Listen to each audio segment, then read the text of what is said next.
ہے۔ لوگوں کا حساب اعمال کا وقت نزدیک آ پہنچا ہے اور وہ غفلت میں پڑے اس سے منہ پھیر رہے ہیں۔ ان کے پاس کوئی نئی نصیحت ان کے پروردگار کی طرف سے نہیں آتی مگر وہ اسے کھیلتے ہوئے سنتے ہیں۔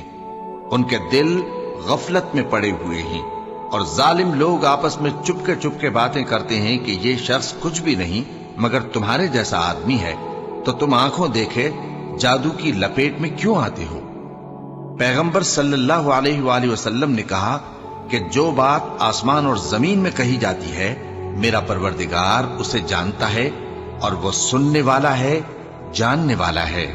بلکہ ظالم کہنے لگے کہ یہ قرآن پریشان باتیں ہیں جو خواب میں دیکھ لی ہیں، نہیں بلکہ اس نے اس کو اپنی طرف سے بنا لیا ہے، نہیں بلکہ یہ ایک شاعر ہے۔ تو جیسے پہلے پیغمبر نشانیاں دے کر بھیجے گئے تھے اسی طرح یہ بھی ہمارے پاس کوئی نشانی لائے۔ ان سے